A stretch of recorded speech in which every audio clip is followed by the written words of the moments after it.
Okay, welcome to Lesson 5. So this week we're going to focus on looking at the relationship between two quantitative variables.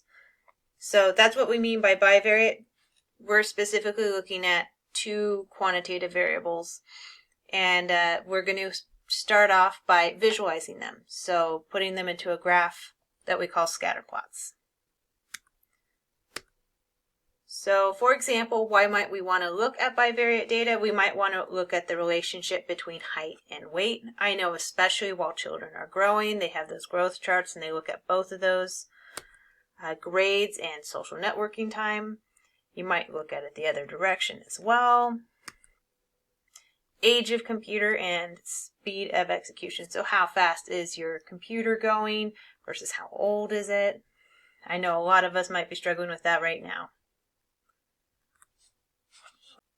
Okay, so we're going to talk about explanatory and response variables. When you have two quantitative variables and you're looking at the relationship, we're usually going to designate one as an explanatory.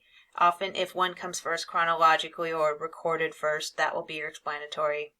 And then a lot of times you're interested in making predictions or estimating a response variable. So for example, high school GPA could be used to predict college GPA. Usually you're not going to go the other way around just because high school happens first for most folks. So an explanatory variable, in this context, we're looking specifically at quantitative variables. They might help explain or predict. Be careful, this does not mean cause. You want to be very, very careful. It doesn't mean that you never can say cause, but you want to be careful and not say that the explanatory variable causes the change in the response. So you might also hear it called a predictor variable, independent, X. And this is super cheesy, but for me, I like to go explanatory variable. And by X, we mean it goes on the X-axis. So there we go.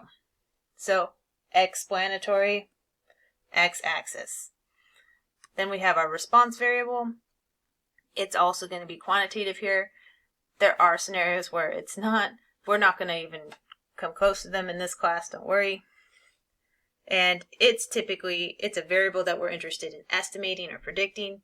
It's dependent. It's usually what we're trying to suggest is the value of the response variable depends on what's going on with the explanatory. And it's Y, so it goes on the Y-axis when we plot it. So here is a question where we have, does the interest rate help explain the number of loan applications? So the first thing we're going to want to do is list the two variables. This is a great place to pause and try it out for yourself and then check your answers. So our first question is, which two variables are under consideration? So does the interest rate help explain number of loan applications? So first one I see here is my interest rate.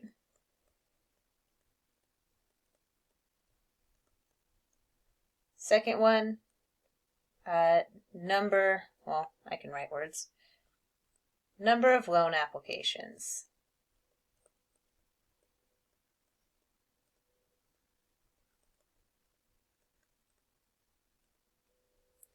So those are my two. And things to note is I am asking if interest rate helps explain this second variable.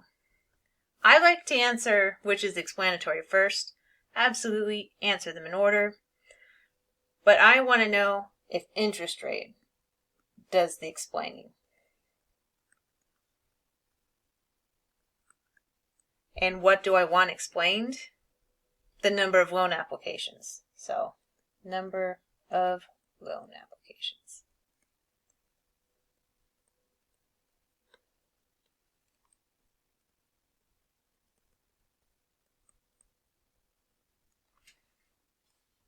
There's our example. So now we're going to talk about how to make a scatter plot. We're going to use one example. We're going to exhaust this example. But it helps, it's a graphical way to show a relationship between two quantitative variables. So first, you have to decide which variable should go on which axis. So just here, this is my y-axis. The response variable goes here. I have my x-axis. Oops, and my explanatory variable goes here. So label and scale your axes. So without more context, that's what I've done here. Whatever the response variable is, actually put what the name of the variable is. Whatever the explanatory variable is, put that name there. Scaling is important. It's really easy to be misleading if you scale certain ways. And then plot individual data values. So every single data point, so every observation in your data set, it's going to be like a coordinate pair. You're going to end up graphing it, and we'll show you what we mean. So every single observation is 1 point on the graph. Okay, so now we're going to construct a scatter plot for the relationship between high school GPA and first year college GPA. So this is an example where at one particular college they took a random sample of 10 students and they went ahead and recorded their graduating high school GPA and their college GPA at the end of their first year of college. We're just calling it college GPA here. It becomes a lot to write everywhere. So for example, this is student 1. They had a 3.4 in high school and a 3.1 at the end of their first year of college. So the first thing we do, we should decide which variable goes on each axis. So I'm going to even fill these out. So explanatory, I think it's reasonable to say that high school GPA would help explain college GPA. And that for most folks anyway, high school GPA comes first. I know more folks are co-enrolling, but here we're still making that assumption high school comes before college. In response, it's going to be my college GPA.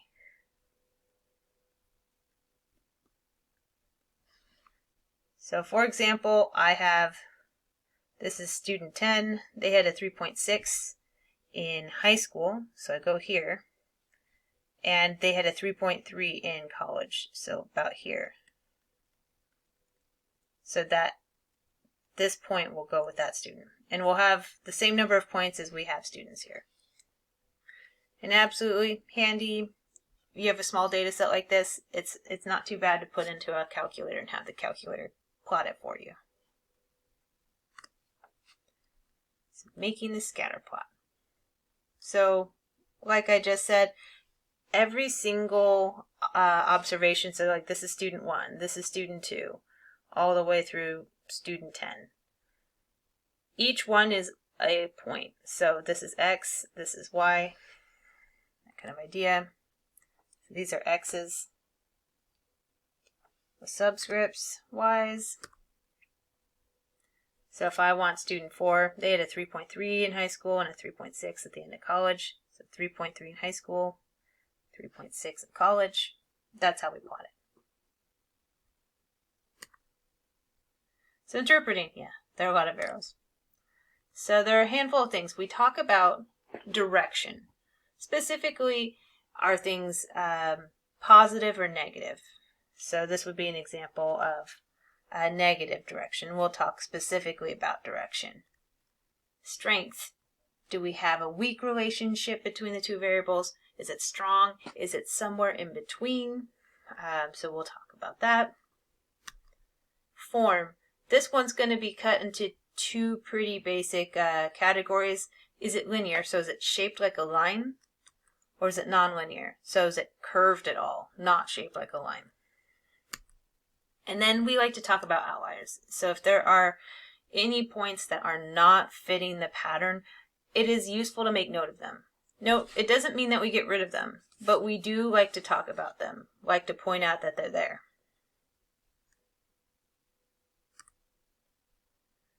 So talking about direction first, so positive versus negative. Positive, so think in general in English, when we read from left to right. So as x increases, so as I go from left to right, y increases. So as I increase here, I increase here. Negative, as I go from left to right, the points tend to go down. So this is negative, this is positive. That's the idea. So if I had a little stick person and they're walking from left to right, if they're walking uphill, that's positive. If they're walking downhill, that's negative. So now talking about strength. There are a handful of ways to talk about this. So if we have a strong relationship between the 2 points, it means there's a clear trend and the points generally fit that trend. Moderate is usually, yes, there's a trend. We have, not every point is right on it, but, you can definitely tell there's a trend. No relationship, though, is when you're looking at it and it looks like this. There is no relationship at all between the two. That I couldn't fit a line and it would fit those points well. I could pretty much write a line anywhere and it just wouldn't help. Here, this is moderately weak because it's kind of spaced out from here, but I could fit a line to that reasonably. This is moderately strong. I could fit a line and it would fit it pretty well. This one, I'm going to put in quotes because that almost never happens perfect, where the points all perfectly fit a line. It can happen, but it's really unlikely. So just know it's going from really, really, really weak, no relationship, all the way to perfect. So then next, talking about form. We're only going to use 2 categories here, linear and nonlinear. So linear, trend is a line. Like you could reasonably fit a line to this. Oops. If I could draw a straight line, that'd be even better. There you go. Nonlinear is not a line. Seriously, if it has any curvature at all, really, like this would definitely fit better to a curve. You could fit a line to it, but it won't fit that well. A curve would fit a lot better here. So that's pretty much going to be these 2 categories here. So now we're going to have a few examples where we're going to talk about it. Absolutely, I recommend pressing pause, trying to answer yourself, and then going ahead and finding out what the answer is. So for the following, what best describes the relationship between the 2 variables?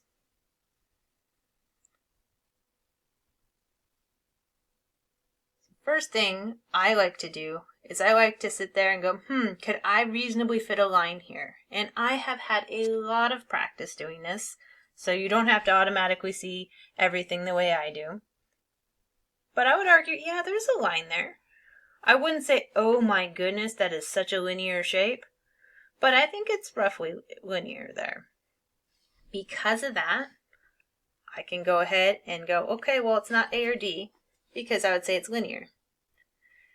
And then not only that, so as x increases, it looks like so does y. It looks like it's positive. So I'd argue it can't be B because it's not negative. I would also argue it's not strong. So our answer here is going to be C. It's weak, positive, and linear. Okay, so our second example here, we want to determine what best describes this. So I'll wait a moment again. Okay, so once again, the first thing I like to do is try and figure out, hey, does it make sense to fit a line? Probably not. I would argue that this is pretty curved. So right off the bat, I'm going to say non-linear. So not linear, not linear, not linear. I would argue this is strong because when I fit a curve, the points fit the curve really well, and nonlinear. So note, I didn't talk about positive or negative. You could argue here that it's positive, but sometimes it won't make sense. Sometimes you might have something like this. That's nonlinear, and it does not make sense to talk about positive or negative.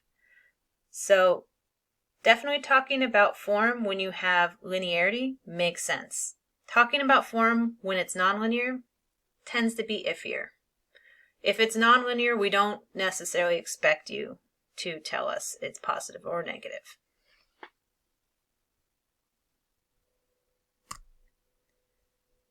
So here is our third example here. So we want to know which of these best describe the relationship between, looks like, average sea temperature in Celsius and average coral growth in millimeters.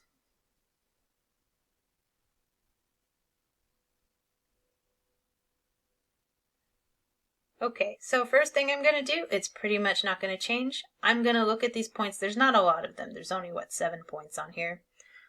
Does it make sense to fit a line? Nah, I would say so. It looks fairly linear. So right off the bat, I can go ahead and I can confirm it's not going to be B or E. Then the next thing I'll do is notice as X increases, it looks like the points are going down. Little stick person, when they're walking downhill. So it looks like my direction is negative. So right here, I can automatically go, okay, well, anything that says positive, no. So that leaves me to here. So I have choice between strong and weak. And this really comes down to, well, how well are the points fitting the line? They're actually fitting the line pretty well. I would argue that this is strong. In general, we'll have examples with more points in them. It's a little hard when there's only 7 to see it, but it's a pretty strong relationship here.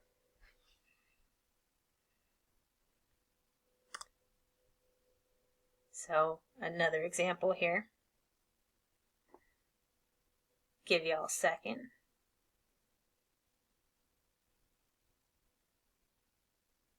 Okay, for me, I'm a really big fan of reducing the number of answer options. So for me, I look here, I think, oh look, I have an outlier, but besides for that one outlier, it looks like it's pretty linear. So it's not going to be nonlinear. And if I have a linear relationship, no relationship is not going to be the answer either.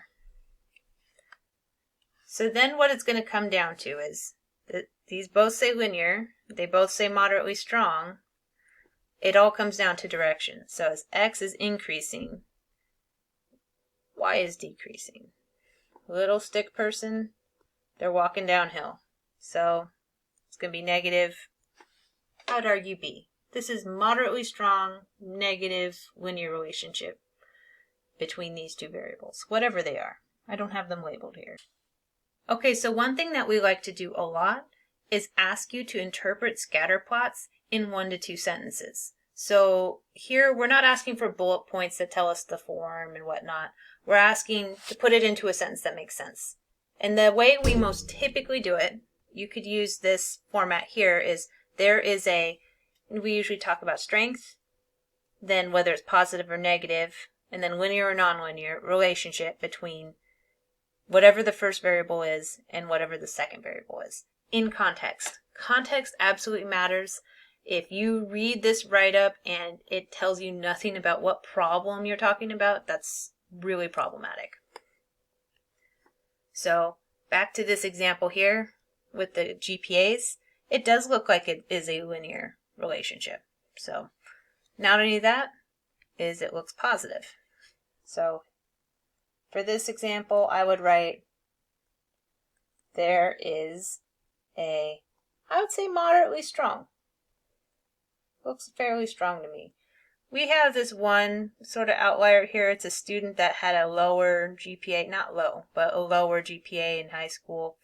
And their GPA in college was higher than predicted. But so there is a moderately strong.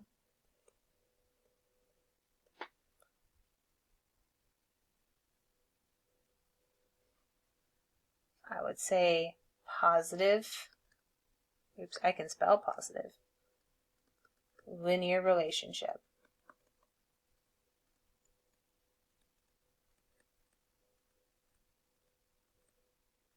between, and now I just need to say what the two variables are. So high school GPA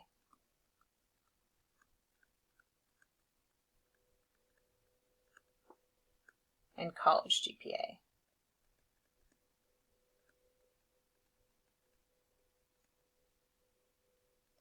Absolutely, if you have more information about the context, you could say like at this particular university or whatnot. But this is what we'd be asking for. It's a sentence that has the direction, the strength, and the form, as well as context here. You might mention there is an outlier here, a student that had a 3.3 got a 3.6 in college, so they're a little bit of an oddball. Okay, so that's going to be it for lesson 5. We'll see you for lesson 6.